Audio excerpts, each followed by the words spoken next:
Your mother, music was just always a part of your Music was there. You know, I always say that we are, in this era, we delegate music and dancing to professionals, and it's a shame. We should all be doing our own singing, our own dancing. You don't have to be famous. You don't have to perform on the stage. We have music, to process our feelings and to help us work our lives out. Help us with something that's a hard task to do. And everybody should have their own music. And yes, and it is your own music, whether it's in the shower or whatnot, and it just, it's a soundtrack of our lives. If nothing else, get in a choir. I preach choirs. I think they're so important. Oh, I bet you do. Isn't that awesome? Here's one of the greatest voices of the 70s and 80s saying, don't listen to me, you sing. I'm not a dancer, but you should dance too. And everyone should be getting into a choir, which is a synonymous thing, of course, with chorus. And because she knows that community that music brings. And like she said, music helps us process things that happen in our life. Now, I'm 1 month away from becoming a performance judge. So unless I say something stupid in the next month, which was entirely possible, that's really good to have her saying things like that, because when you're talking about performance, you want to move people. You want them to get something out of it. You want them to see a better future, or at least be moved. No. So this was what she basically said, and so don't read that.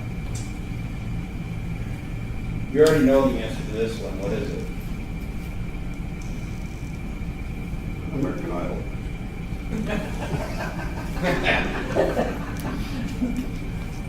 Survey says. Yeah, that is the single most important aspect facing us today as our singing society. Chapter growth. Let's talk about non-starters. What can keep us from growing before we even start? That's a big one. Not being willing to change. We want things to be the same way that they were in 1994. And that's just not going to work. Now I'm going to apologize now that some of this, because I was going to do this in a general session, and it was the first time I would have been giving it, and so I don't have everything memorized. Hey, come on in. So not being willing to change, because doing what we've always done got us to where we are today and developed our current trajectory. So what's happening throughout our 3 societies right now? We have districts that are closing. For real. Districts closed. Whole districts do not exist any longer. And then there are other districts that are now having combined conventions. So they can't do it on their own. I mean, we can continue to try to patch, and try to continue to have these very nice venues and continue to have really nice stages and really nice recordings and still have everyone complain about how expensive it is to do that. Rooms are how much? Right? And yet it'll continue to be more and more difficult with less and less people. So this is another thing that will keep us from growing. Thinking that anyone other than us in this room, in that auditorium tonight, in the meeting that you're going to be in next week with your leadership team, etc. The one way not to grow is to think that anyone other than us will grow our chapter. Here's another key thing. I see this all the time. Our international leadership, district, regional, area leadership, and individual people that come out to train, for example, me, for other people too, can't grow our chapters. Not because they don't want to, or don't know how to, but because it takes the effort and attitude of the people in the chapter to really make it happen. And by people in the chapter, I mean someone other than me. That's the other thing. Well, don't we have a membership VP? Well, they should be doing that. She should be doing that. He should be doing that. And it's the same thing here. This is really going to be a lost leader for your individual chapters, your districts, your regions. This is a lost leader because we don't have a critical mass of your chapter. I hope we don't, otherwise it's really small. A critical mass of your chapter here to affect the culture change that is required in order to move forward. And that's the thing that Harmony College Northwest and I and the team have been working on the last year and a half, is creating concepts that help to change a culture. And these are going to be some of these concepts. Is this helpful so far? Yeah, cool. Look, I'm pointing at that like that does all the work. Okay, it's over there. There is an approach to chapel growth that works, and we talked a bit about that tonight. Supercharging your chapter has worked 100% of the time. 100%. So you have the Seattle Seacordsmen. Am I saying that right? That's an example. Is this your concept? Mm-hmm. Yeah. So here's the other thing that we talked about. Why isn't everyone doing this thing? The simplified answer is because we want things to go back to the way things were. That's one of the things. We don't want it to change. We want it to be the way it was back 25 years ago when I joined. We don't want to change. We want someone else to do the work, and we don't have a vision for growth. We have a vision for keep. We are doing things to try to keep the people that we have rather than to try to bring in new people. And this is another, hey, come on in. And that's everything you need to know about growing your chapter. Just kidding. Just kidding. And I'll apologize now. I have a couple of medical things going on, so if I'm sitting down, please don't take it as me being disinterested. I just need to say every so I appreciate your understanding. And that's one of the things that I see is that even on Don and I have served on district leadership as presidents, EVPs, and that's a thing that you'll constantly hear. Well, what about, why should we worry about growing if we can't even keep the people we have? Right? Have you heard this before? Yeah. Okay, that's an excuse. That's an excuse not to grow. So what if I told you that somebody called 10 people that left the society and they all basically said the same things? What if I told you that person called 20 people? How about 50? How about 100? How about 175 people? So a friend of mine by the name of Bart Vandemark down in Florida and I contacted every person that left that we could get a hold of. And guess what? It's exactly what I told my district leadership. I don't want to hear about this anymore. Not because I'm not interested. That isn't the problem. Well, we're losing. Look at the numbers. Yeah, but talk to the chapters.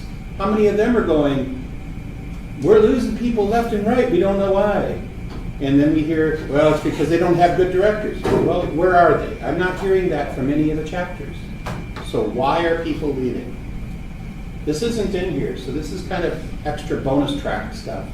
Why do you think it is? Let's figure it out. What is it? They're not having fun anymore. Yep. That is part of it. Life has changed. That's a big one. Who said that? Okay. Nice. So how did their life change? Well, it could be before COVID, COVID's Let's call this prior to COVID. Okay, prior to COVID. Yep. Young people have kids, older people Yes. older people Grandkids. just can't sing anymore, or can't go to Yes. jobs. Yeah. Jobs. Jobs. So go ahead. This is kind of an interesting item. This was about, I'm 30 going years to ago or interrupt so? you. I'm going to interrupt you for a quick second, and I don't mean this about you because you haven't said any. You haven't taken very much time.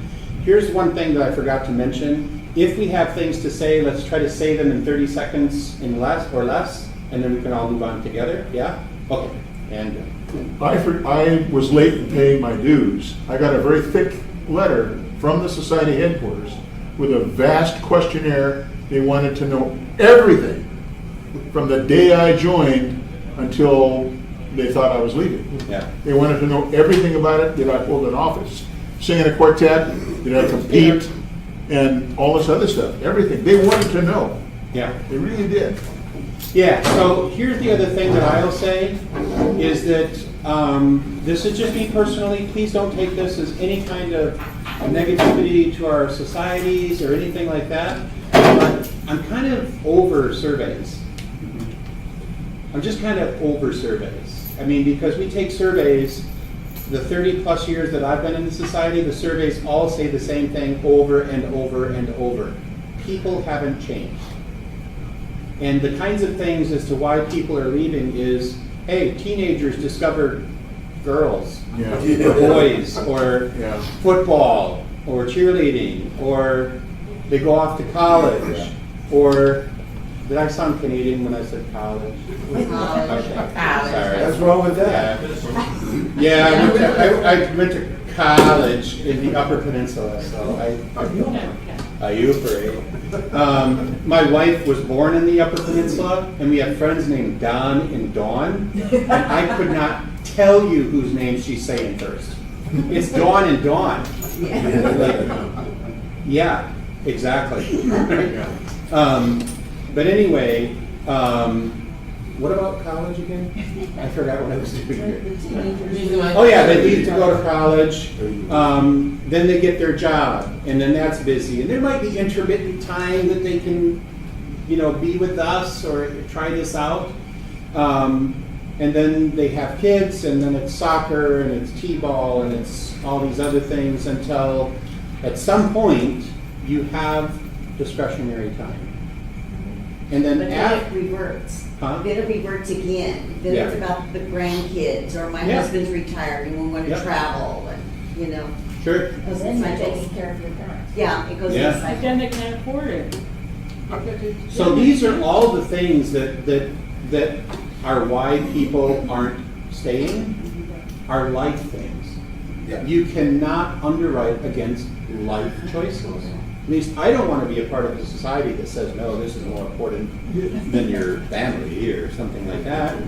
And so yeah, you're right. Leaving, moving out of state was another one. Yep, moving out of state, new job, new family, health issues. Apparently, death still trumps barbershop. Really? Yeah. Not So, forever. yeah. Yeah. So the thing is that when it came down to it, 1.5%. There were two areas of 1.5% each that we could underwrite against. One of them was they didn't.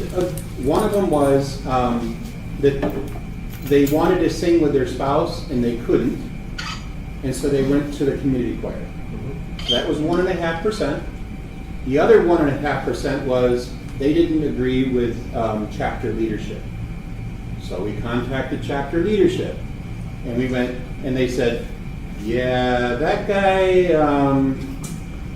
That was a good loss, right? Yeah. And so really, we're down to 1.5% of all the people that we're losing that we can really do anything about or want to do anything about. And so it really is incumbent upon us to not look back, and it's got, did I sound Canadian? Back. Being more and more aware of it, somebody picked up on me the other night, I'm like, okay. So it's just becoming more and more focused on the people who haven't joined yet. Yeah? So you've now armed with information about that isn't it. And there's going to be other things that we're going to see that are excuses not to focus. We want to show that we're busy, but not working on the hard things. So, yeah, our pool size continues to shrink. Maybe you should have a vision of giving new people. We talked about this. Rob talked about this.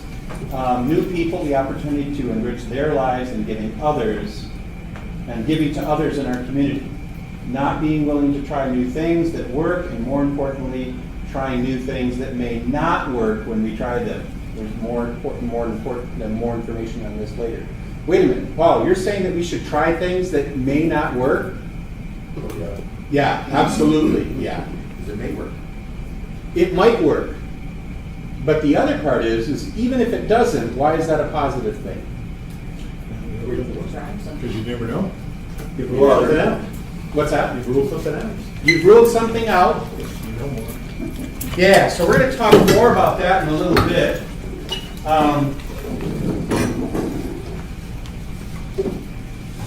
Next time around, you can try something different. Every time you try something, you draw in the people around you. All right, here's a big one. In order to grow, you have to sing better. And you can be honest.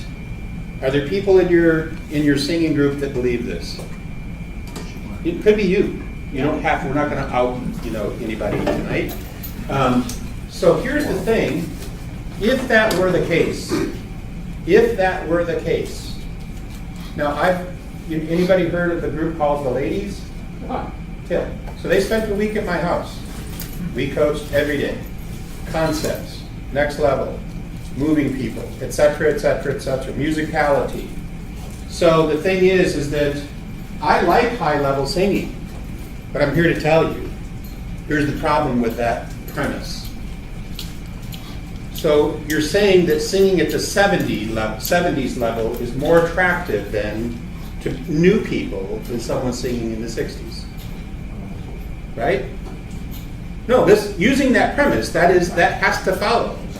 Yeah, and then 80s would be more attractive than the 70s. 90s would be more attractive than the 80s, correct? So now, if every group in all of our three societies sang like the Ladies, or Vocal Spectrum, or Renegade, or Hot Pursuit, or whomever, do you think people are going to go, oh, that guy just posted a 32-second hanger and he did it live. Well, I could do that. I mean, that looks easy. No one thinks that, correct? What we've just done for artistic license, nobody is going to just think, well, that looks super. What we've just done is created a bigger crevasse. Yeah. So it falls and it crumbles under its own weight. It does not work. Now, when it comes down to it, singing at a higher level, who's that really for? That's exactly right. But you can't go out there with a crappy product because... Interesting that you would say that. Interesting that you would say that. So, I joined the society, and I had a conversation at the time with the president of the society. He had been newly minted. He was like 36 hours into the presidency of the Barbershop Harmony Society. We were on faculty together at a Harmony College in Canada, and I said, I think I know how to make a barbershop video go viral. And he's like, really? And I said, it just needs to be this and this. He's like, huh. And sung well. Nope. As much as I would like that to be the case, it is not the case. And he said, well, so we had a nice conversation for about 45 minutes, and then this video came out of old men singing at Tim Hortons. Yeah. And it met the two things. And it got 1.3 million hits, all positive reviews, except for 3 barbershoppers. This is and the rest of the world just descended and crucified those people, and they all took their comments down. And the public is a bunch of idiots. Well, I wonder who's the idiot, right? Yeah. And the thing is that it didn't get sung well. So here's another thing. I sang in a 5-man contemporary a cappella group. We got to be one of the top 5 groups in the world. 70s classic rock. We earned between $250,000 and $500,000 goofing off on the weekends. Very high level. We would do stuff with rock cappella. We would do stuff with the nylon. We would hang out with those people. So I like high level singing. but it isn't what's going to help us grow. Yeah? So, if you've not seen this video of old men singing at Tim Hortons, if I had to score it, I would probably score it a 48. And the world thinks it's awesome. It is. It is awesome. Yeah. Right? I'd agree. So I went back and I looked. So after this video comes out, it comes out like 10 days after he and I had had this conversation. And I'm at home at the time, my boys were playing with Legos. I remember where I was. And he's like, how did you do that? How did I do what? Well, you called it this video. Well, I didn't make the video. I didn't sit on there and click it a million times. I mean, he's like, but how did you know? Because that's how people think. That's how people think. Now how we think. Once you get infected with this virus, it's a good virus to get. Yeah. You think differently. And then you're in, you put your blinders and then they're bent in and no, we don't do that. That's what happens over time. You get inculcated into this culture. Here's another excuse that I hear a lot. Our city's too big. Can I make a really quick comment about Please, Caesar? sir. I had a guy show up in our chorus 6 weeks ago. He had come for 2 weeks. He asked me, so are you guys planning on going to contests? And I said, we are, but we're not competing. We're just going to go and sing and have a good time. That's awesome. And he said, really? I said, yeah. We're not a competitive group. Cool, I'm here. Yeah. He didn't want that high level. Right. Yeah. Very specifically, nobody was doing. He's been in barbershop for 44 years. So there is a real there's support for the kinds of things that we're talking about, and you're giving real life examples of that. So I've heard these things. Our city is too big to grow. We have sports teams, and we've got go-karts, we've got axe throwing, we've got whatever. Right? And our town is too small, right? That all the time. Yeah, we hear, and neither one of those things is true, actually. No, it isn't. Neither one is true. And we're proof of that. I know we have some people in this room that have experienced this with me, trying to be a watchdog for our leadership. What does that mean? That means, the society, whichever society, put out their financials. Well, we should put a team together, and an outside entity did a review of the financials and said it's perfect. But rather than talking about how we can grow, the group that I was in this meeting with said, no, we need to do our own thing to make sure that, because I don't trust these people, right? And we need to make sure that this money is going to the right place and all this stuff, and all the conspiracy theories and all that, right? I'm just saying. Oh, yeah. And guess what came back? Guess what came? It got done. Another review of all the financials got done, and guess what they found? Exactly the same thing. Absolutely perfect. Bupkis. Exactly. And we spent all this time and we spent resources doing that.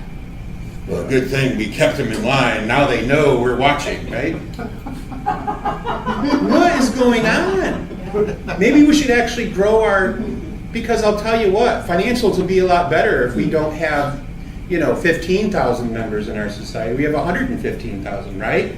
Yeah. You want to sell more tickets to your show? Guess what you do? Put more people on the risers, That's right. right? That's the answer. That's right. You want to make key changes easier? Guess what? Put more people on the risers. I actually had a. Somebody will know it.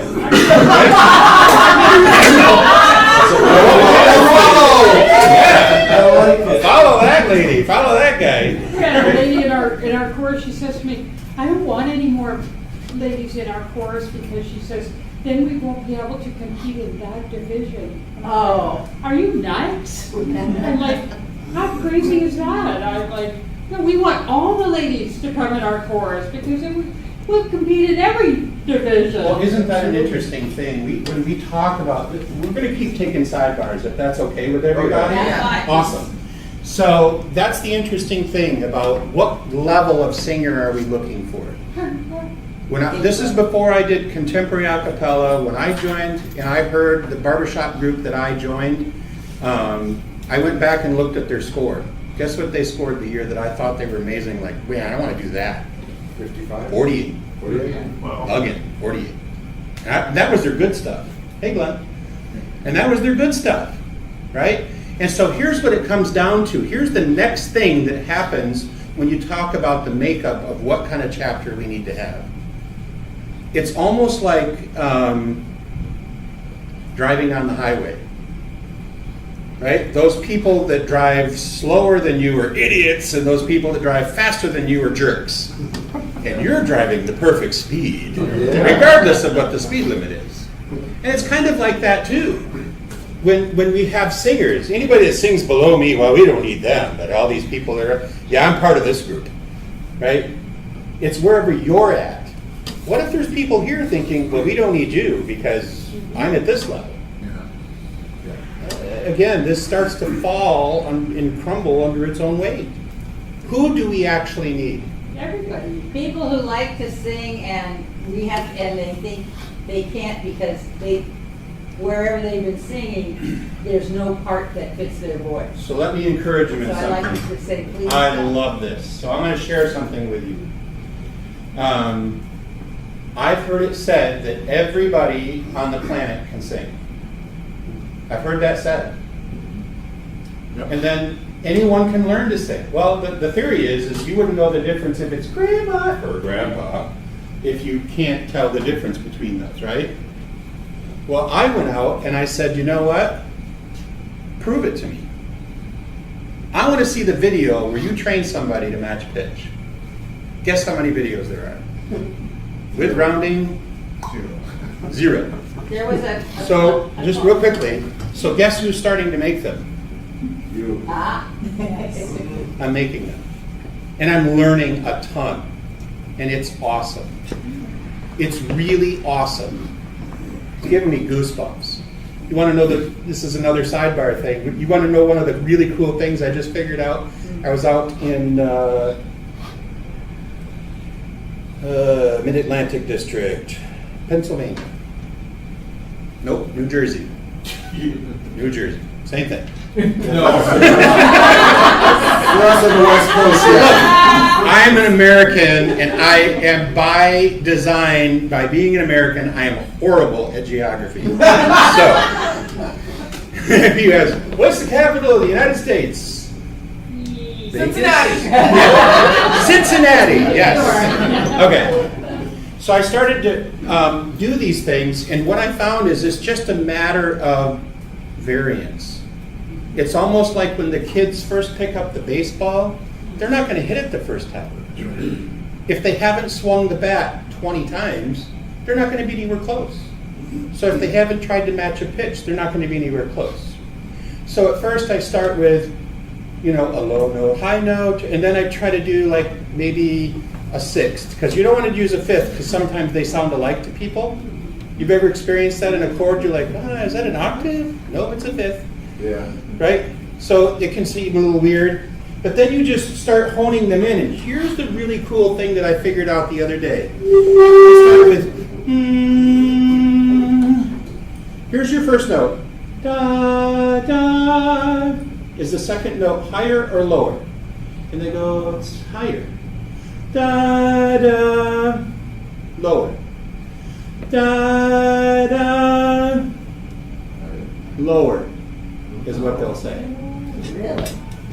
And it took me a little bit to figure out why. Here's why. They are actually smarter than they know. They hear the major scale. Da, da, da, da, da, da, right? They hear the major scale. So when they hear da, da, it's flatter than what they expect to hear. Oh. So they think it's flat.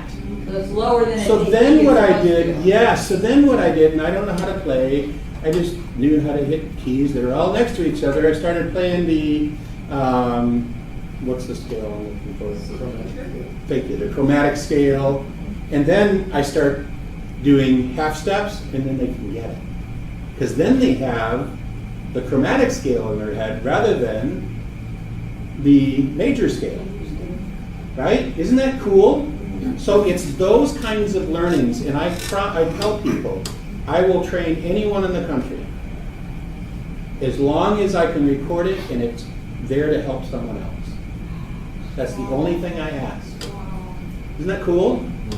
And that's the kind of people that I want to see be a part of this movement.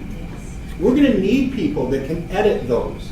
We're going to need people that's going to be able to follow up with chapters, because there's only one of me, and I'm not saying I'm the answer. Please don't take it as that. But there's only one of me. And that's the problem, I think, is I go out and show chapter how to grow, and they go, oh my God, this will totally work. And then I'm off to the next place, coaching or doing whatever, and I can't follow up with it. We need somebody, not so much to keep their feet to the fire, but to encourage. To encourage. So, even to the point where we might have, and I haven't forgotten you, That's good. even to the point where we're taking in people that can't currently match pitch. I'll meet people on a plane and they'll say, shoot, I can't match pitch. Okay. How about in 60 seconds? I'll show you that you can. Right? Yeah? Got that video, dude? I don't want to Got them all of them. Sure. I got a guy. Okay. So it's just know that those things are being created, and I want to be able to train other people to do this. Isn't that awesome? Yeah. So the other thing with Glenn in the room that we've been working on as a team is we learned that singing through Zoom is happy birthday. It's pretty bad. So we actually found another, I shouldn't say we, I'll say we because I was part of the team, but I had nothing to do with it. But we're working on another, and it's not Jamulus, it's another one. And I know the name of it, but we'll wait because we want to see if it's actually, but we watched them do this, and it was like, well, it's actually in real time. And that's on an uptune? Yeah, I mean, it seemed like it was. It wasn't on an uptune, it was more of a choral music kind of thing. Yeah.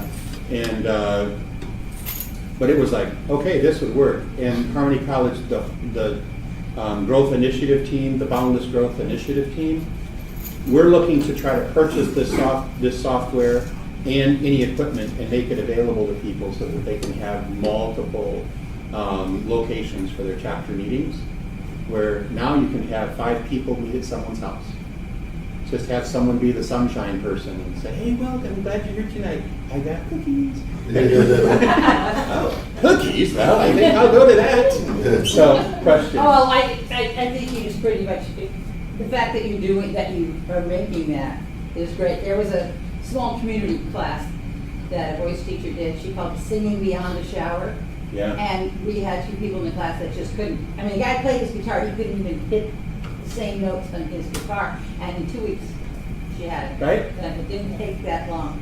That's all it is. I can't sing, but Is someone, and now think, this is the part that gets me the most geared up in a really good way.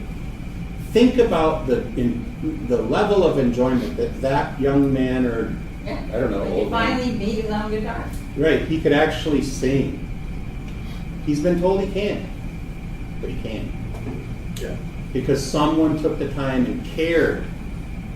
That's what we need to be.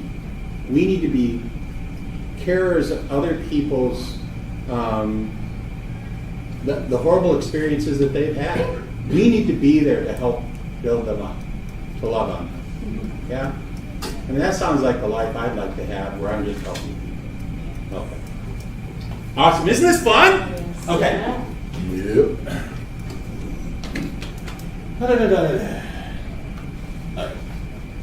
We're finding all kinds of excuses to be watchdogs for everybody else except for what's important.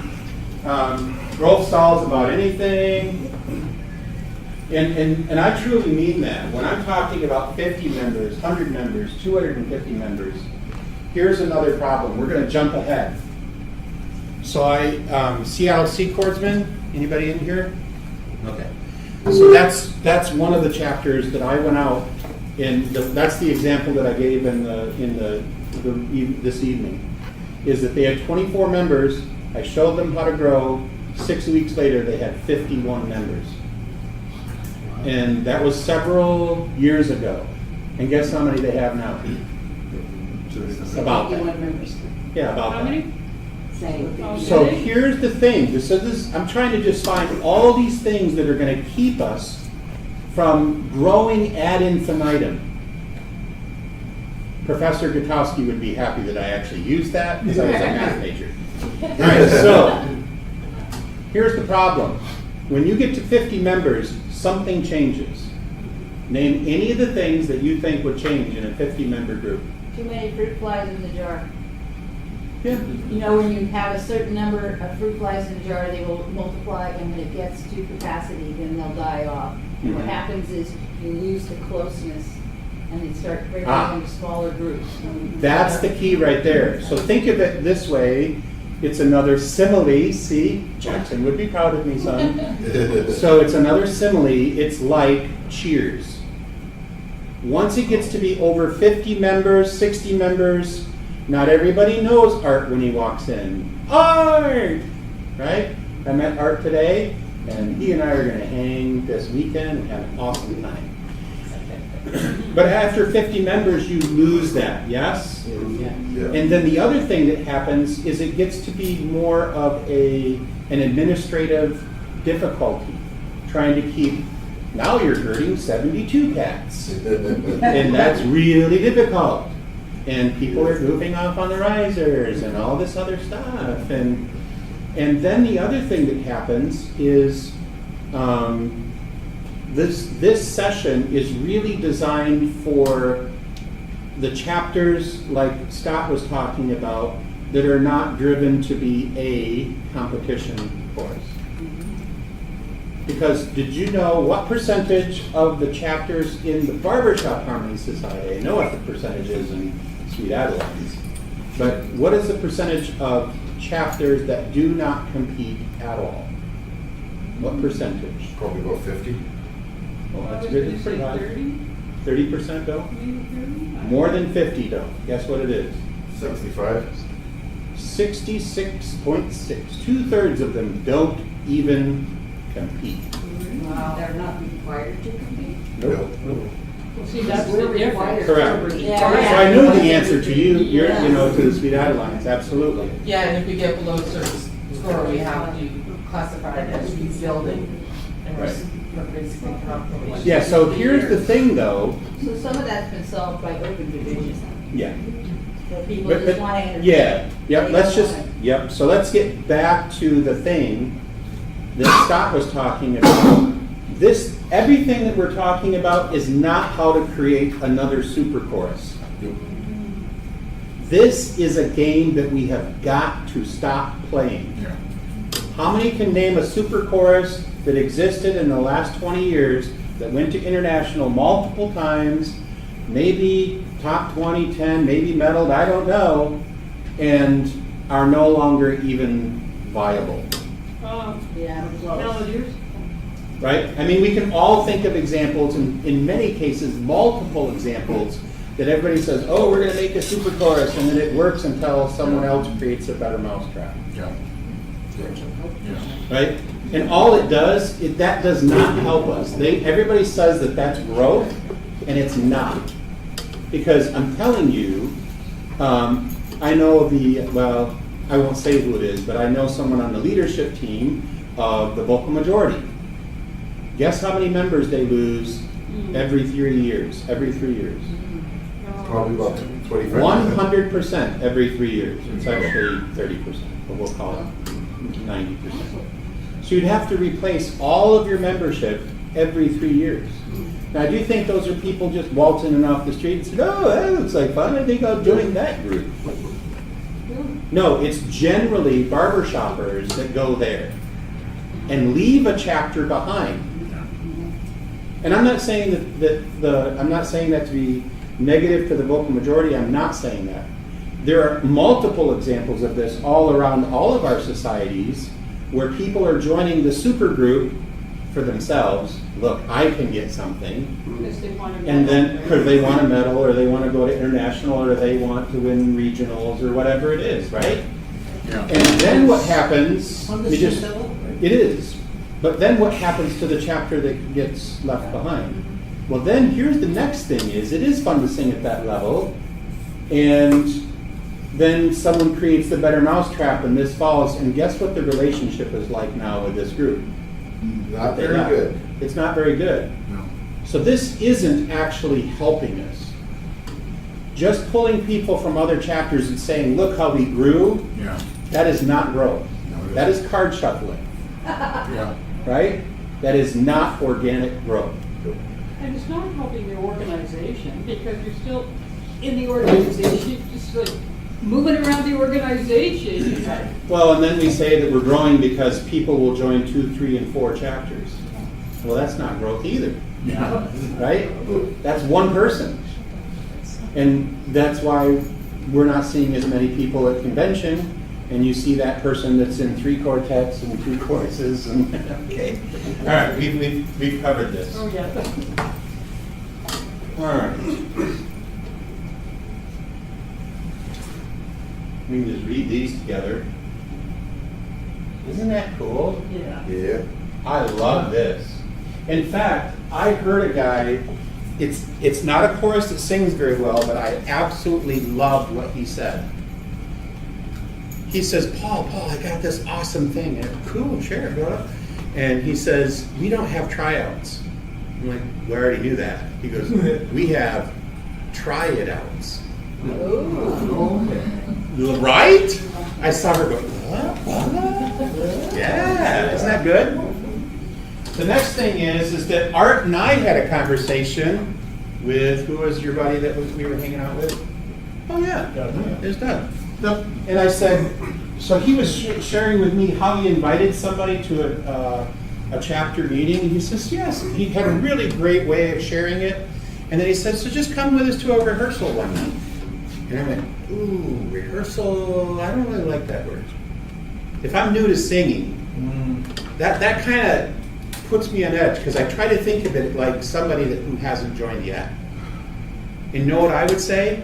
We made this up today at lunch or dinner or whatever it was I was eating. Apparently that's more often than I should. You should laugh at that. No, just Welcome to the club. Right. All right. So it's not, hey, it's not join us for a rehearsal. Join us for Tuesday night fun night. Now, how much pressure does that feel like? Well, fun night, that sounds awesome. I could use fun in my life. Let's try that. So even nomenclature, I get a nickel for using nomenclature. I did exactly. You got a lot of big words today. Yeah, me, big words, yay. Yes, good. So do we now change our emails that we send out to the guys? All right, our every Tuesday night when we have rehearsal, we don't have rehearsals anymore. Every Tuesday night is fun night? With chorus night. I'm just offering up, think about how people who haven't joined yet would experience that. Right, I'm not and I hear what you're saying. Yeah. But it sounds like what you're saying is we need to change the nomenclature. I'm Not saying that sound- everyone shall call it fun night now. You're adjusting your it's just- sales pitch. It's not even so much sales pitch. I think the other side of that coin is, as Doug and Art and I were talking, is for me, that says that it keeps the leadership on task to remember I can get yelled at work all week long. I don't need to come here and get yelled at. Paid for putting up with it. Right, and I get paid for putting up with it. Right, so the other thing is it keeps the leadership on task that there are 3 words. There are 3 words. I'm going to share them with you. You ready?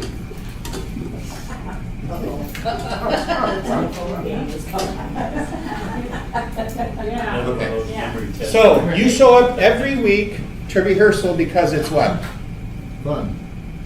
Was that the first word I gave you? Yeah. What's another reason that you show up to rehearsal every week? Because of what? Fellowship. Camaraderie. There you go. And by the way, I learned that camaraderie is actually French for camaraderie. Hey, we. And then what's the other reason that you show up every week? Because of what? I'll just say. Up or down? What? Up or down? Singing. Singing. And guess what? Everybody says those 3 things in the same order every time. So that puts us on notice that if our fun night isn't fun, then it isn't going to be much of a night. So it's got to be fun, it's got to be fellowship, it's got to be singing in that order, not singing. Yeah. If we're going to talk about growth, now you could have a different approach if you want to create super chorus. This is not that class. There's a different class for that.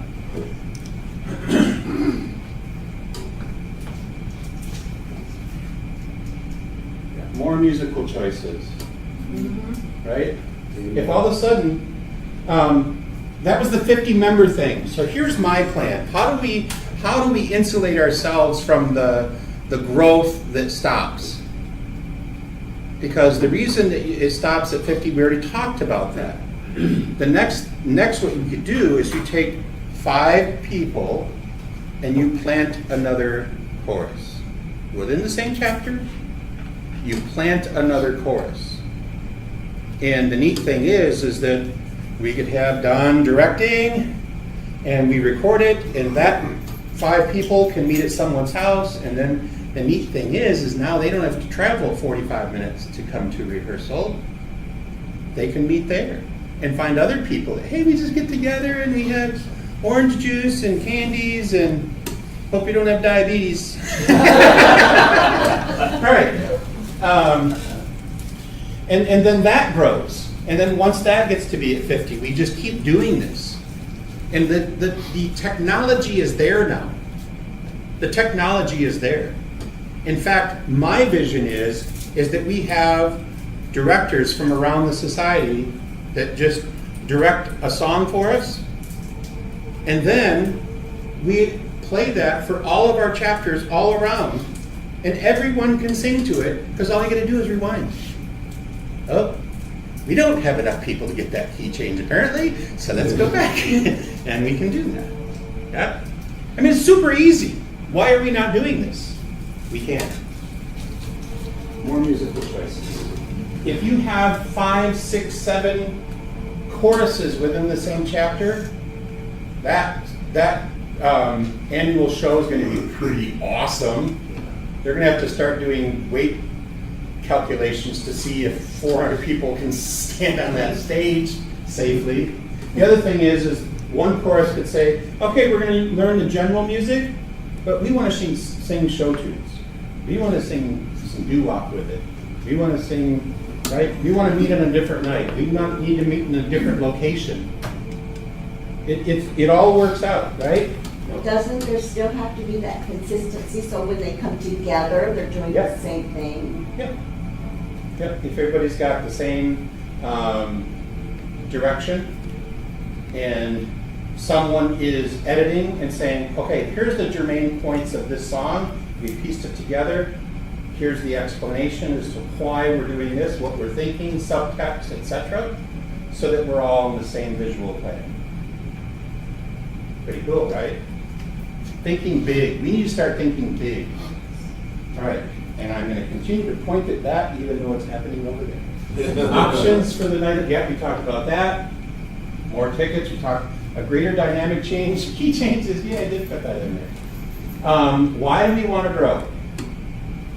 Everyone wants to grow, just like it's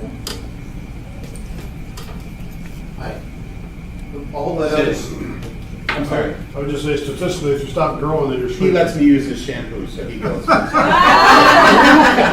And body wash and 45 bucks. Correct. And you should. And I do have foot fungus. That stuff will probably solve foot fungus. But there's really no stagnation. You're either you're either growing or you're actually shrinking, because people are going to they're going to move on with life, like you just talked about a little bit ago. Nice job, Sid.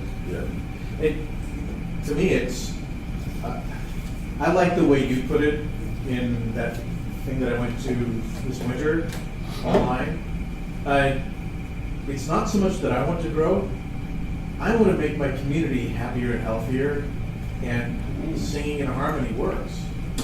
So therein lies the culmination of, I'm going to make it, I don't want to use the word binary, but a two choices, one of two choices. This is really important because this is a non-starter again, so that I can sing in a bigger group that scores better. Who's that for? Correct. So that we can help others learn about the joys of singing in the way and pace that best works for them, even if they aren't currently as talented as me. And that's pretty talented. You know what I mean? We can't have people thinking like this. We need to be welcoming everyone. Right? So, this is, I'm going to give you guys a secret right now. If you want to play to the test, remember me saying I'm going to take on 3 groups. I'm going to meet with those groups at least once a month online or I'm going to have people that I've trained that will be there as facilitators, etc. Here's one of the things I'm going to be looking for as a litmus test. Our chorus already signed up. Oh, did you? What? Smart. This is something that I've been looking for, is I want to attract younger members. I'm talking about We'll their talk about 40s that. and 50s, but I don't listen to rock and roll. But we do have several gals in our chorus who love doing karaoke. Yeah. And I would like to somehow, We're going to brainstorm real quickly. How could we use karaoke as an approach to growing our chapter? they're all Have a sing. karaoke night. Huh? Have a karaoke night, invite people, and just let them sing, have fun. And then you I'll just take a different approach. Rather than them coming to us, let's go karaoke singing. and say, we don't even need the CD. Right? You're like, what is it? You're amazing. I know, right? You can be amazing too. But that's the kind of conversations that you should be having at your chapters. It's just, we need to be an environment of yes. If Scott says, my son works as a barista, and he's thinking, boy, if you guys could come in, or you ladies, or who, when I say guys, I mean that unisex, okay, obviously. So if you all come in and just sing a couple of songs, people will go crazy. And will they? Yes. Yep. Yeah. Yep. And now, in the next class, I can share with you a very effective way of just talking to someone that doesn't feel like it's, you have to join because I want something. It's very, very comfy. It doesn't feel like, would anybody like to experience it? Okay, I'll share it with you really fast. So let's pretend, would you be willing to be the person that just saw us perform? So we're meeting in the lobby after the show. Okay. Hey, thanks for coming out tonight. Yeah, great show. You did a good job. Oh, thanks for saying that. That's really kind. Hey, so where do you like to do your singing? Oh, I can't sing. Oh, well, do you sing in the shower when no one else is around? I do, yeah. Well, in the car when your favorite song comes on? Of course, yeah. Right, yeah. I like to sing by myself too because there's no one there to judge me. Yeah. But that's how that's how I feel when I'm singing with all these people. And even though we have pure beginners to the really talented, we all get better together. And they even give us learning tracks that we can learn whenever and wherever we want. Oh, wow. Yeah. Real super musicians, they all sound pretty good. Thanks. Well, I'd like to tell you more about it when it's convenient for you. I know you're busy, but do you have a card? Oh, no, I don't, but I can give you my number. Oh, that'd be great. And then we'll set up a time, and then we'll So how did that feel? Challenging. Correct. Now, if we have that kind of conversation, he doesn't feel challenged, and it's not a trick. The other thing I was doing is say, do you sing in the shower whenever? Yeah. Oh, yes, you do. Now, is that a trick? Yes. Yeah. It actually is not. Well, Because you can't trick him into, I don't like to sing. What are you doing to me? Right? You can't trick him into thinking that he likes to sing when he doesn't. What we're saying, and it's important, it's almost like when you're performing, what you feel is more important than what you're actually saying. Joe Cocker is a great example. I mean, he's feeling what he is saying. Literally, yeah. You are so beautiful. me. I love that. Yeah. It's not the perfect note, it's the perfect message. And it's the same kind of thing that when I'm talking to people, it's okay to say yes. That's it, it's okay. I'm not trying to convince you of anything. I'm just loving them. And if they say, I hate people that sing, have a great night. If that's possible. Go sing yourself.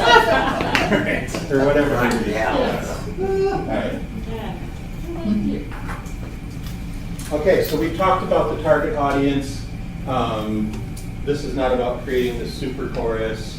For whom should we be looking? This is going to be for you a little bit. We need new singers to barbershop. We've established that. By the way, I did all of this last night, thinking that I had a 90-minute session in the general session. I'm like, man. We've already talked about that. Hey, look at this, I'm linking back there. And it's just card shuffling. We've already done that. Yeah. Hey, so we said that we've got to get out of the business of building the better mousetraps, right? We got to stop building mousetraps. We need to start producing welcome. Oh, that was kind of clever when it came to me last night. I'm like, boy, am I tired. That sounds really good. All right. This was going to be a plug for Greg, who's the Evergreen District Marketing VP. He did a nice single-page article in 2 parts talking about getting rid of things that we hold to be very important that maybe aren't as important that we could get rid of just because of historical reasons. We've talked about this. We've talked about that. So we bounced around. I like this one. So this section through here, oh, whoa, what was that? It blew up. 2 o'clock in the morning, Michigan. Yeah. Oh, there it is. Look at everybody. Like cat. All right, so this whole section I did last night, knowing full well that we're already established on this premise that singing at a higher level is not what's going to help us grow. This is to educate us so that when we're having this conversation with others, we can go, yeah, if you think that, then how's this work? So I had this 16-person chapter, and they had me come out, and they just said, we just want to sing better. So I have this cycle to improvement, and on it there's like 12 major, like each one of them are classes that I teach for a week at Harmony U. Like wave box singing, I'll be teaching tomorrow morning. How many have heard of wave box singing? Awesome. So that came out of this brain. The performance sphere came out of this brain. So this is all in this cycle of improvement. So all I did was give them wave box. And they scored 100 points higher than they'd ever scored before. That's it. 100. So they continued to sing. They were singing in public so that people could hear them. This is the singing better will help us grow. And I knew what was going to happen. So they're out in public, they're singing at higher levels, and guess how many new members they got? Yeah, with rounding, Scott, you're right. 0. 0? So then they said, we this wave box is amazing stuff. And so they continued on this path, and they scored 70 points higher than their previous 100-point improvement. Right? I have all kinds of courses that are winning most improved twice, and in some cases 3 times in a row. Right? That's pretty cool. But that isn't what's going to help us grow. So then I went out and I showed them this approach to growing. And with only 16 members, they got a new member every week for 6 weeks. And then they stopped growing. And so they called me to come back in. And I said, well, you got to these are the things that I shared with you. Don't forget, you gotta stay true to these. Oh, okay, yeah. And so they get back and they grew a little bit, and then they fell off from it. And so we played this game a couple of times. And so finally I came out and I said, okay, so you follow this process, you grow, you stop, you don't. Then you follow the process, you grow, and then you stop and you don't. You follow the process, you grow. You know, I was a math major, and usually I'm really good at patterns, but I got nothing, right? and they're like, oh, okay, busted. So the thing is that even though they're singing at higher levels, again, we're proving that they didn't grow. This is the video of the old men singing it to Hortons. Have you seen this before? No. If not, watch it on your own time. It is the two criterion. I'm going to tell you what the two criterion are that people love. If you want to sing songs that really connect with others, is that these songs need to be familiar and approachable. What's the litmus test? If they're familiar. Can they mouth the words? I mean, you find me anywhere on the internet, anywhere, where there's a video of some 8th grade group singing The Lion Sleeps Tonight, where it's completely out of tune, and everybody doesn't just go, ah, it's a lion, play that high, right?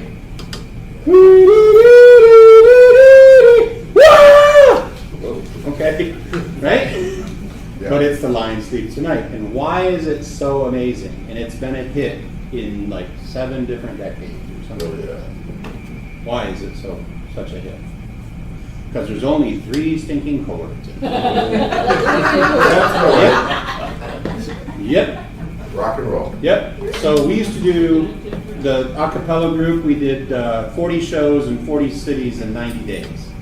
And we would do 2-hour, just us, 2-hour shows, all 70s classic rock. And then we would finish with The Lion Sleeps Tonight. I'm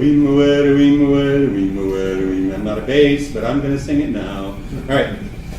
And the place goes, ah! And you're thinking in your head, I just poured out everything I had and more for 2 hours. And you're going to go crazy for the 3 notes I'm going to sing.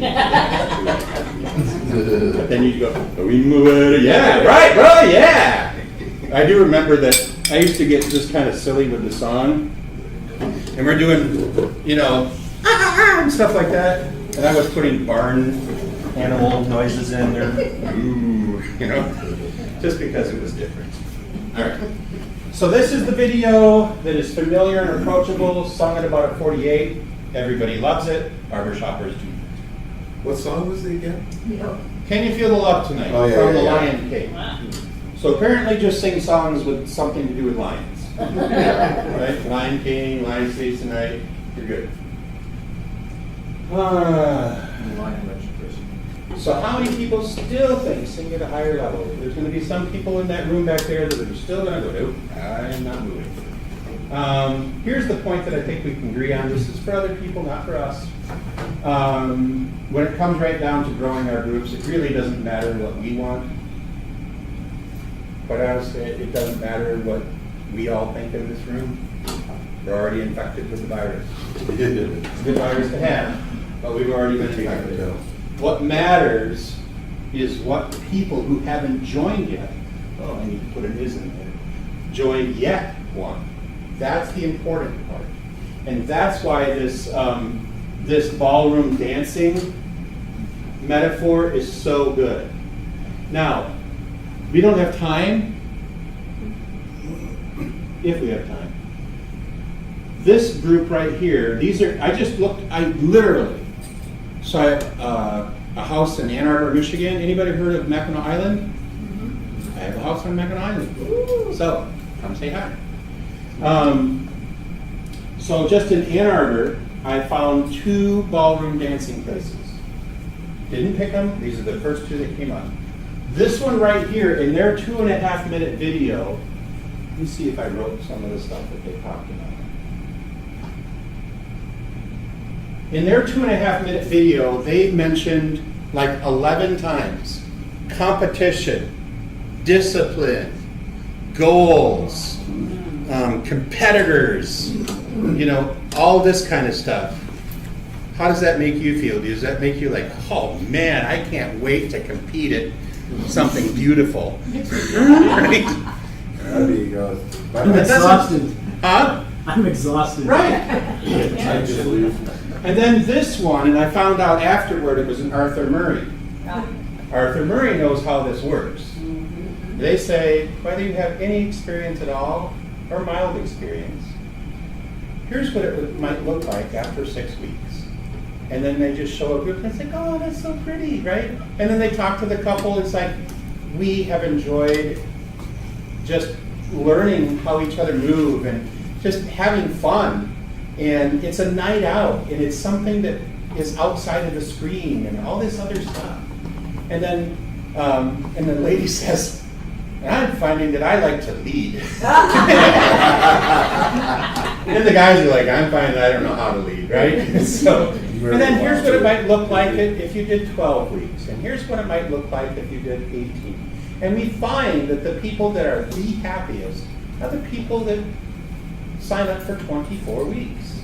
And here's what it looks like. And you're like, dang, dude's got some moves, right? He's like Mr. Suave, right? And I'm like, I might try that. So that tells us a little something, that the things that we think other barbershoppers are attracted to are what new people are going to be attracted to. And it's not true. We have got to get out of that mindset. We do advertising that attracts barbershoppers.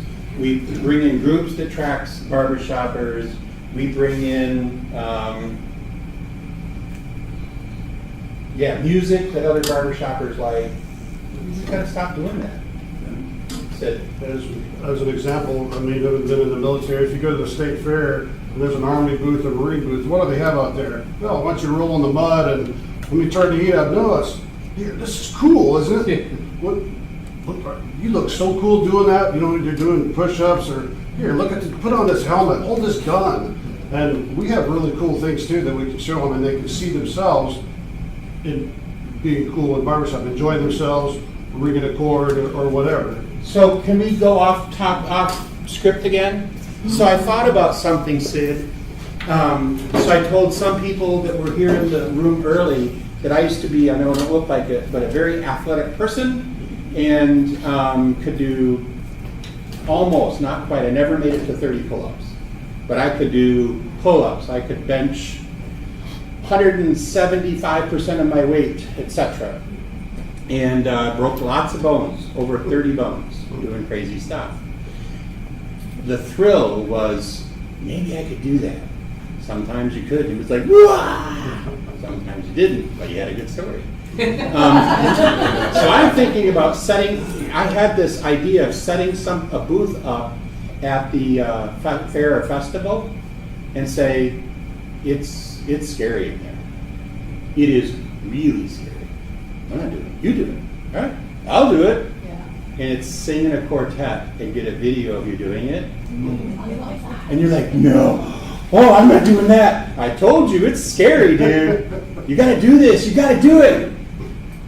He scared everybody. Do it. You got to do it. Right? And then he's got a video to show everybody in the world that he's right? And then that creates this, we could have a whole new thing. This booth. Oh, dude, you got to do the barbershop booth. I did the barbershop booth. I got the t-shirt. You got to do the barbershop booth. TikTok challenge. Right. Right? Wouldn't that be cool? Isn't that what they wanted to do at the barbershop headquarters in the basement? I don't know. Okay, they wanted to have all these recordings of old barbershoppers, and you could go in and pick what song you want to sing and who you want to sing it. I mean, I think that's something different. I think that's like, ringmasters put out, and other people put out tags that you can drop a part out and sing with. That's for us again. Yeah. You see? So we've got to stop marketing to us. And your name is Jeff. Yeah. Okay. We kind of did something similar. We could come sing a tag with us. And we do the easy ones like Mickey Mouse. So they would kind of know. Oh, M-I-C-K-E-Y. Yeah. M-I-C-K-E-Y. And it was so much fun because we did it at Car Free Days. So we had our own little booth.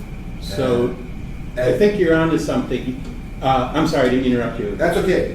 Just saying it's something that's out there. You make it so that it's something it's not, oh, here's an old barbershop tag. Yeah. It is a fun little ditty. So Drew Wheaton. Yep. I'm like, Drew, I want a tag that's like easiest tag on the planet.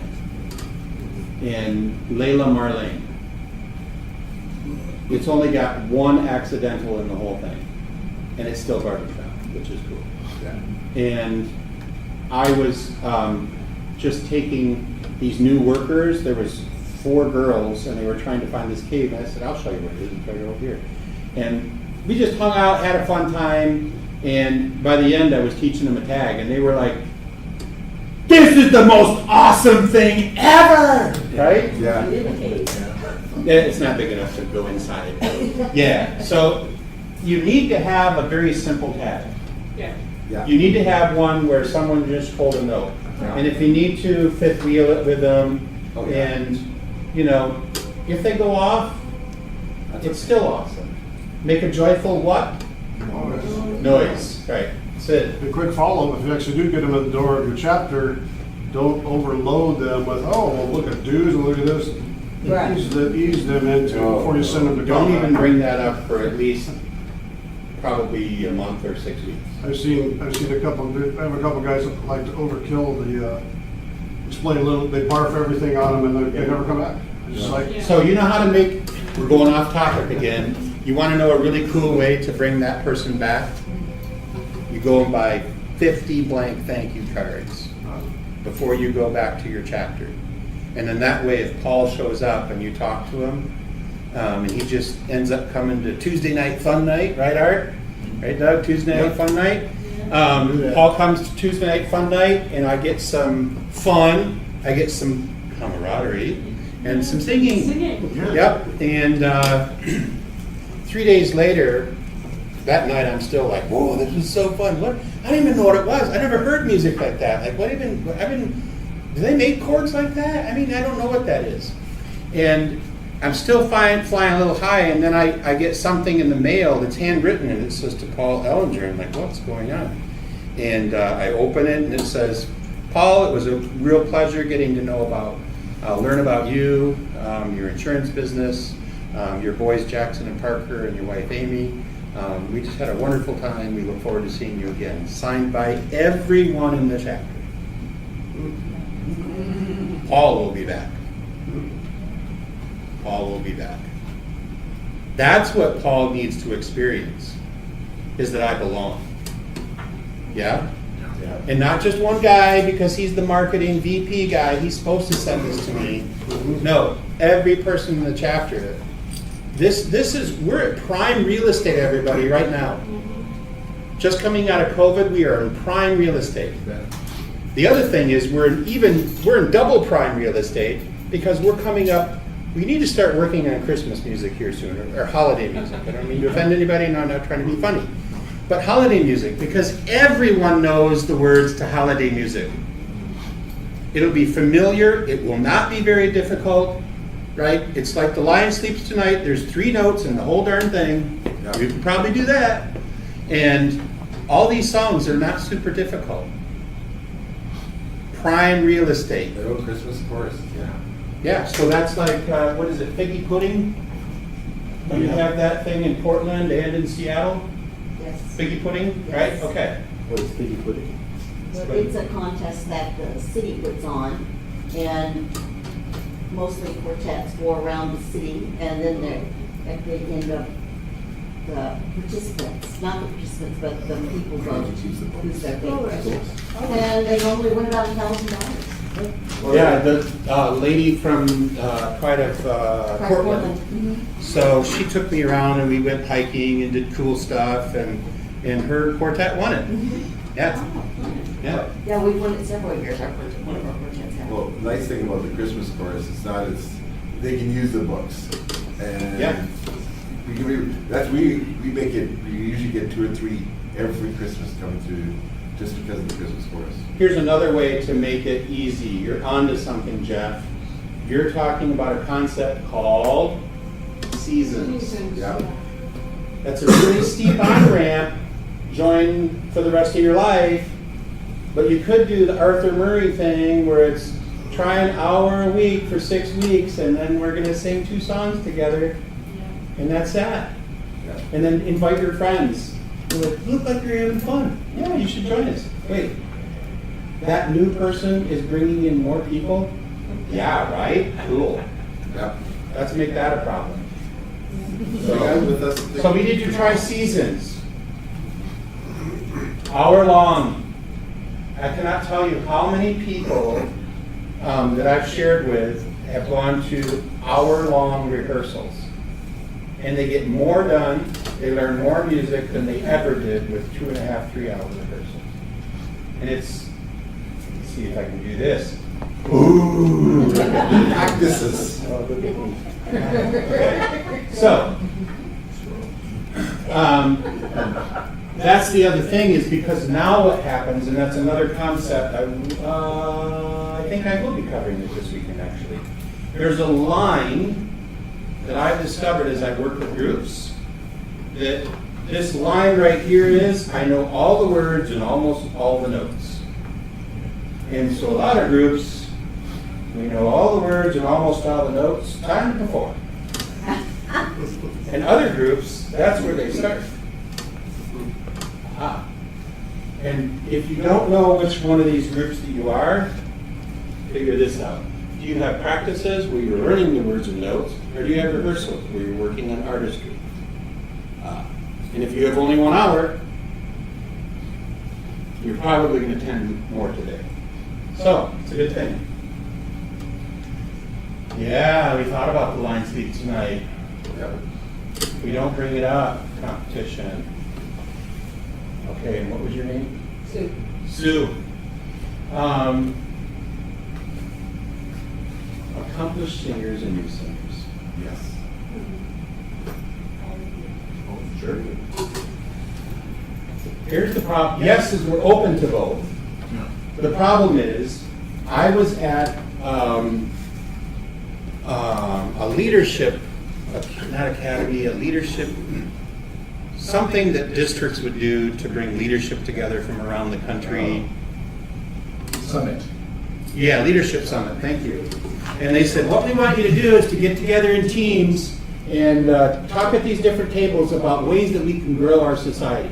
And everybody immediately looked at me like, dude, we're supposed to create this together, just don't sit and look at me.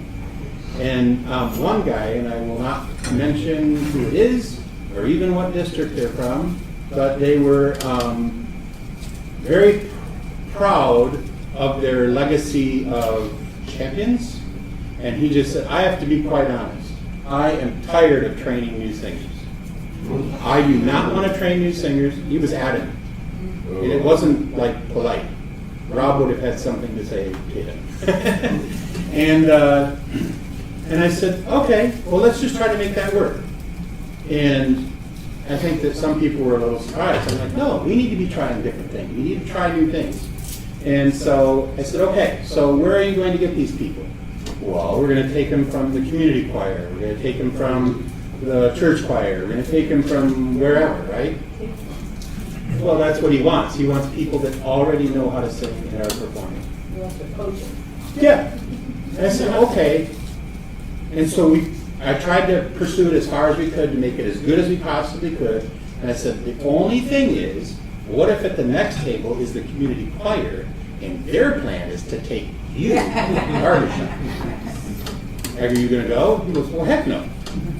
Well, makes you think they're going to leave what they like. I mean, the only reason they're singing there is because they like it. So what makes you think that they're going to leave? That's the part that we need to figure out. So let's figure that part out. And then that's where the thing crumbled. So, yes, it's great to bring in singers, but it's difficult. If you think about it, were there any ladies in here that played football in high school? I mean, it's a thing. Did you really? You rock! I always did like you. And but the neat thing is so you played in high school, but there's nowhere to play after that. University, I played at university. Football? Yeah. You rock! Lisa. I am like so thrilled right now. This is awesome. But after whatever level you performed at, There's nowhere to go. there's nowhere to go. It's not like, is it Margaret? Yeah. Margaret, why don't we just put some helmets on this weekend and clonk into each other, right? Yeah, well, There's nowhere to do that. the lab techs played against the nurses, that's the only thing we could do. Oh, okay. So the thing is that if it's football, this is like football after high school. Yeah. This is singing after high school. This is singing after, we don't have to be good. This is like beer league, right? I mean, I can't tell you how many quartets are basically a drinking team with a singing problem. It's just like, that's right. drink, I mean, sing another one. So I've been singing after high school for 43 years. All right. Still trying to So I'm get just there. going to say that you can go after existing singers, but it's harder. It's much more difficult. What we really should be doing is go to this enormous ocean of people that haven't been singing and show them this wonderful new experience. I Yeah? just had an idea. Let's go. We're always looking for new people, and I just thought, if we have brochures, flyers, whatever, at real estate offices, and then new people come to town and buy houses, we will have newcomers Yeah. that haven't. So we'll Why don't talk we just about get the real that. estate agent to join? What I'm saying is They could get when you no longer have kids in school, and you're no longer at T-ball team things, your world gets smaller, and therefore your outreach gets smaller, so you need to find totally new blood. Yeah. So here, we'll talk more about those kinds of things in the supercharging your chapter. Okay. Yeah, so totally cool. You're gonna find what kinds of ways of inviting people are effective and which ways are not. Okay. Cool? All right. There is one characteristic that we need to be looking for when looking for new members. One. That's a good one. Love to sing. Yeah, did you flash it up there? But there's nothing wrong with that, you just paid attention. Yeah, it's discretionary time. Yeah. And just realize that discretionary time at a certain age group is temporary. And then maybe it's intermittent, and then it's ongoing. The thing that I'm saying is, do not walk out of here thinking that I'm saying, hey, don't go after the youth, you're wasting your time and wasting your money. What I'm saying is we seem to hyper-focus on that to very little avail. I mean, look at the makeup of our societies. It tells you something. It's discretionary time. That's what it comes down to. I'm not trying to say to ignore it. I'm just saying try to be more evenly disperse the approach that we take.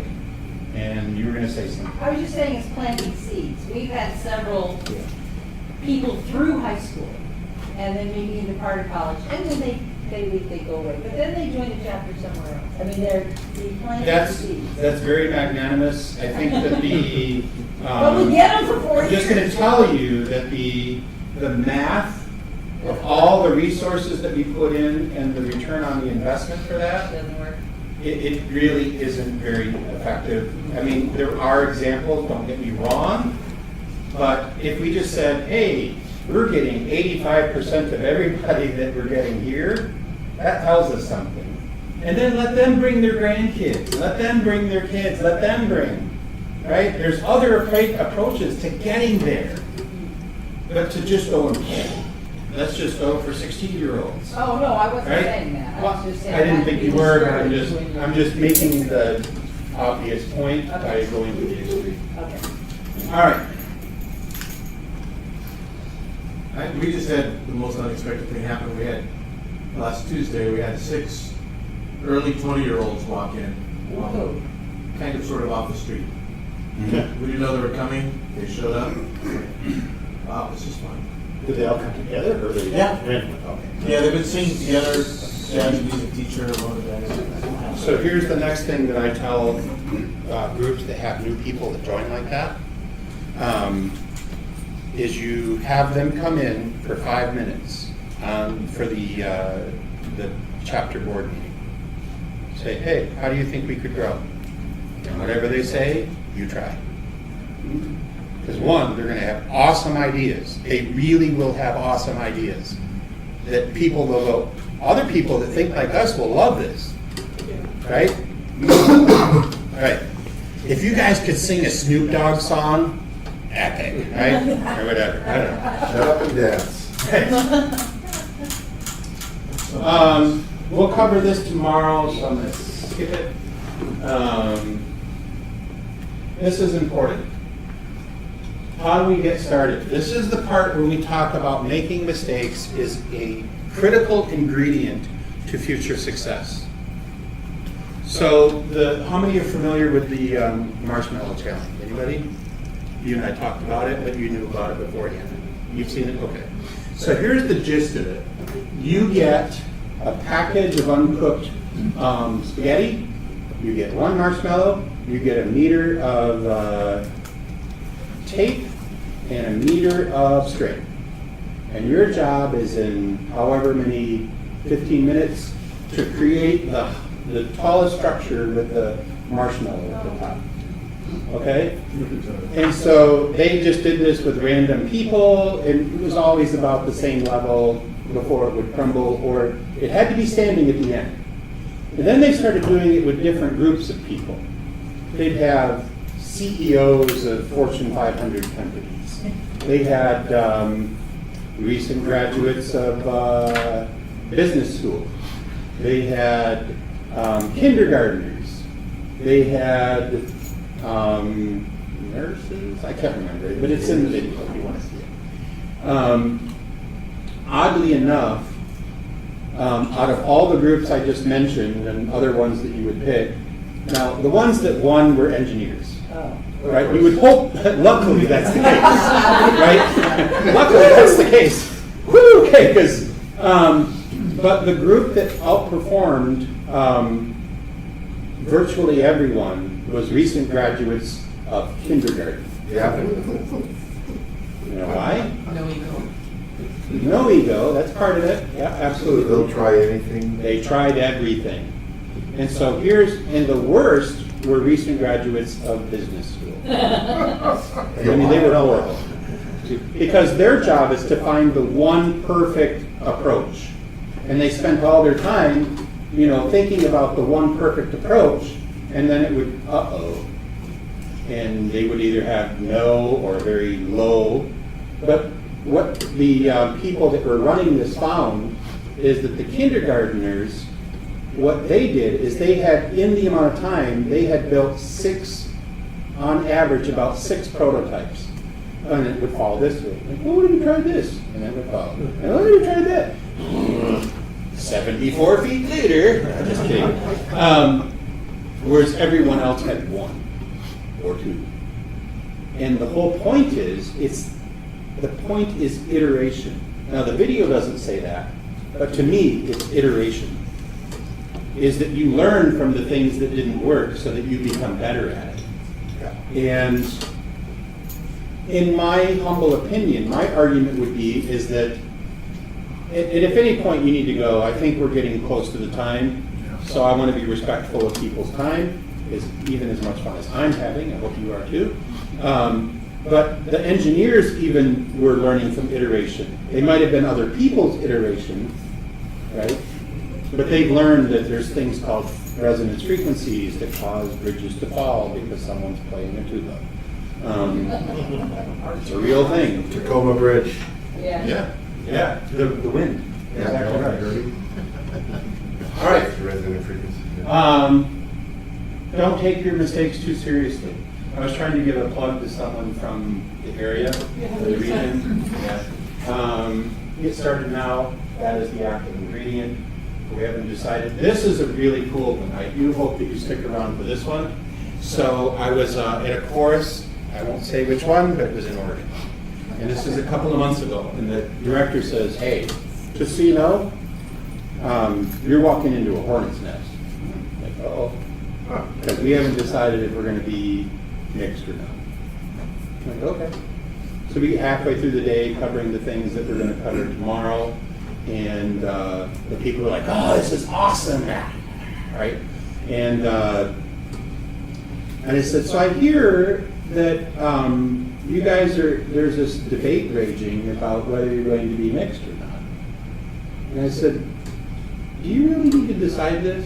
I mean, do you really need to make that decision?" And like, "What do you mean?" "Well, right now, you have 14 people. You don't have many choices. Yeah. If you have 214 people, and you've got this option for this night, and you can sing in a different group in another night, and you can sing show tunes and doo-wops and all these other things that we talked about, or you want to sing in a mixed group, or you want to sing only in a men's group, or you only want to pound the snot out of 2 songs and go to contest, I mean, you have all these choices. Right now, you don't have any choice. So if you grow, and you grow 90% women, that tells you something. And if you grow, and you're going with 90% men, that tells you something. And if you're growing with 90% teenagers, that tells you something, right? So do you really need to decide right now? How about maybe grow and then decide which one you want? And they were like, "Oh." And the director said, "Hornet's nest averted."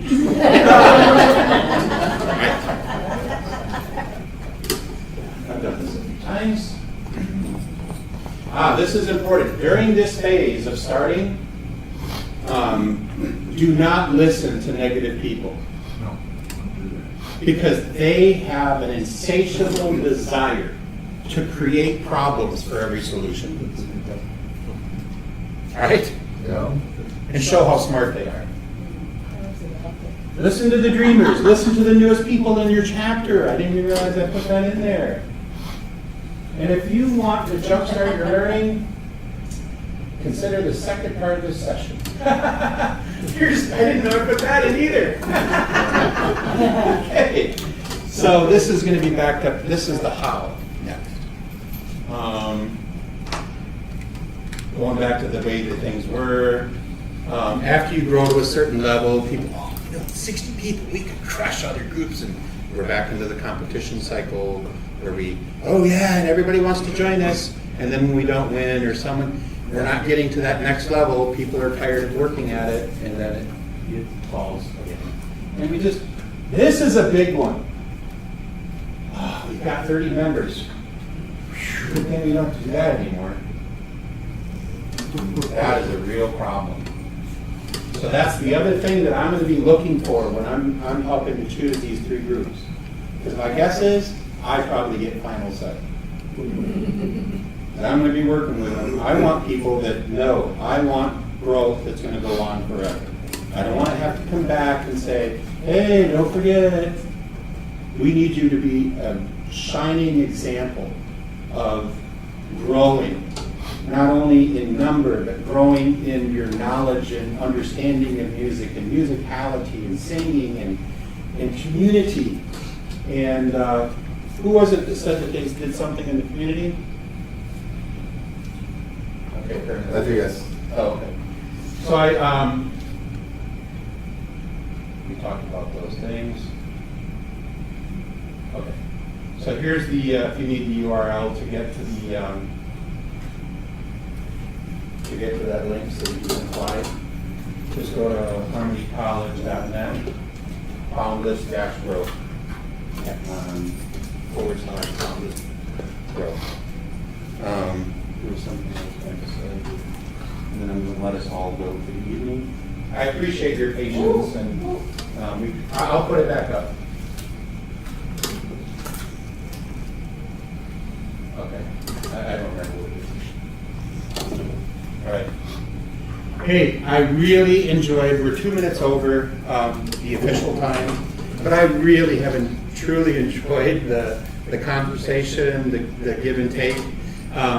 If you enjoyed this class, please make sure to say something, not so that I get kudos, but so that we want to make sure at Harmony College Northwest that we're bringing you classes that mean something to you, that make a difference.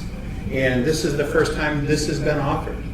And so if you enjoyed it, make sure to say something. And if you didn't enjoy it, My name is Rob Mance. I love Rob. Sorry. All right. So, any questions before we roll? Yes. Just a comment, I think this is the May-June 1986 harmonizer that Pete Nuschel of 139th Street wrote an article that chapters need quartets. He had been asked to direct a previous chapter of his, and the quick story is there were about 30 guys, hardly any break at all.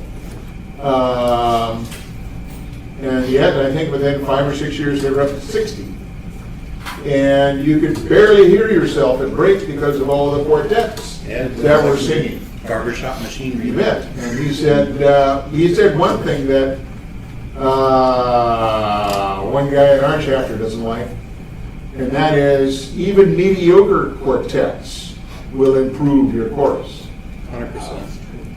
And you send out your mediocre quartets for Valentine's Day too. Yeah. If they want to sing, they're good enough to sing. Yeah. And those quartets will get more compliments than the other ones. Absolutely. Because the other ones, look at how good I am. And the other one's like, oh, no, really? And you'll get more compliments from those. Oh, yeah. ones. You really will. Yeah. And here was the thing I remembered. There was a guy that I said, we don't have any money. I said, you want to connect with your community and earn money? He goes, yeah. So I said, you just walk into, pick several different nonprofits in your area and say, hey, we think what you do is important. And we know that more people need to know about it. And we also know that one of the things holding you back is financial resources. We're here to help you raise them. How are you going to do that? We are singers. And you have a list of people that are on your mailing list. Find a theater, we'll bring the music, you share it with the people, and we'll just take a love offering when everything is done. And we'll be the ones talking about singing your praises and the wonderful work that you do. And if you want to join, this outreach of helping children with special needs go to camp for a week, or supporting veterans, or whatever it is, then it's someone else doing it. It's not you doing it. We're doing it for you. And then whatever comes in, they go, well, how much is it going to cost us? Here's a nice thing, whatever you want. If you want to split it 50-50 or 100% to you and 0 to us, we're here to serve. That's the thing. So they did this. And he calls me back 6 months later. He goes, we're learning music faster than ever before. We're doing more shows than ever before. We got $16,000 now in their coffers. So this plan is a complete trash. That's what he said. Of course, he was being funny. But there's answers. Hey, ladies and gentlemen, thank you so much. Have a wonderful weekend.